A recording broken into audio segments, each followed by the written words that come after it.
মধ্যপ্রাচ্যে মার্কিন আগ্রাসনের মুখে আবারও ট্রাম্প প্রশাসনকে বড় ধাক্কা দিল তেহরান। ডোনাল্ড ট্রাম্পের একতরফা যুদ্ধবিরতি এবং চুক্তি অনুমোদনের ঘোষণাকে সরাসরি নাকচ করে দিয়েছে ইরান। তেহরান স্পষ্ট জানিয়ে দিয়েছে, যুক্তরাষ্ট্রের সঙ্গে যুদ্ধ বন্ধের লক্ষ্যে কোনো চুক্তি এখনও চূড়ান্ত হয়নি। ওয়াশিংটনের অতিরিক্ত দাবি এবং অন্যায্য অনুরোধের কারণেই থমকে গেছে এই শান্তি প্রক্রিয়া। আন্তর্জাতিক সংবাদ মাধ্যমগুলোর সূত্র ধরে জানা গেছে, সম্প্রতি মার্কিন প্রেসিডেন্ট ডোনাল্ড ট্রাম্প ঘোষণা করেছিলেন যে ইরানের সঙ্গে চুক্তি অনুমোদিত হয়েছে এবং মার্কিন হামলা স্থগিত করা হচ্ছে। কিন্তু ট্রাম্পের এই দাবিকে পুরোপুরি উড়িয়ে দিয়েছেন ইরানের পররাষ্ট্র মন্ত্রণালয়ের মুখপাত্র ইসমাইল বাঘাই। ইরানের রাষ্ট্রীয় নিউজ চ্যানেলে সরাসরি দেওয়া এক সাক্ষাৎকারে তিনি স্পষ্ট বলেন, চুক্তির খসড়ার বেশিরভাগ অংশ চূড়ান্ত করা হলেও ওয়াশিংটন প্রতিনিয়ত নতুন নতুন অযৌক্তিক দাবি যোগ করছে। কাতার এবং পাকিস্তানের মধ্যস্থতায় এই আলোচনা চললেও মার্কিন সাম্রাজ্যবাদের দ্বিমুখী নীতির কারণে চূড়ান্ত কোনো সিদ্ধান্ত নেওয়া সম্ভব হয়নি।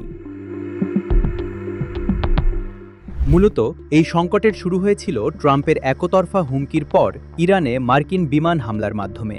বন্দর আব্বাস সহ ইরানের বেশ কয়েকটি প্রধান শহরে রাতের আধারে মার্কিন বাহিনী বোমাবর্ষণ করে। কিন্তু তেহরান দমে যাওয়ার পাত্র নয়। রাজধানী তেহরানের আকাশে তৎক্ষণাৎ সক্রিয় করা হয় ইরানের অত্যাধুনিক আকাশ প্রতিরক্ষা ব্যবস্থা। শুধু তাই নয়, যুক্তরাষ্ট্রের এই নগ্ন হামলার মোক্ষম জবাব দিতে ইরান কৌশলগতভাবে বিশ্বের সবচেয়ে গুরুত্বপূর্ণ তেল রুট হরমুজ প্রণালী সম্পূর্ণ বন্ধ করে দেয়। ওয়াশিংটন ভেবেছিল হামলার পর ইরান হয়তো পিছু হটবে, কিন্তু ইরানের বিপ্লবী বাহিনী উল্টো যুক্তরাষ্ট্রের ওপর মরণ কামড় বসায়। হরমুজ প্রণালীতে দুটি জাহাজে অভিযান চালানোর পাশাপাশি বাহরাইনে অবস্থিত মার্কিন পঞ্চম নৌবহর, কুয়েত এবং জর্ডানের মার্কিন সামরিক ঘাঁটিতে একের পর এক ব্যালিস্টিক ক্ষেপণাস্ত্র ছুড়ে মার্কিন দম্ভ চূর্ণ করে দেয় তেহরান। মধ্যপ্রাচ্যে ওয়াশিংটনের 18টিরও বেশি সামরিক লক্ষ্যবস্তু লণ্ডভণ্ড করে দেয় ইরান। আর এই চরম প্রতিরোধের মুখে পড়েই সুর নরম করতে বাধ্য হন ডোনাল্ড ট্রাম্প।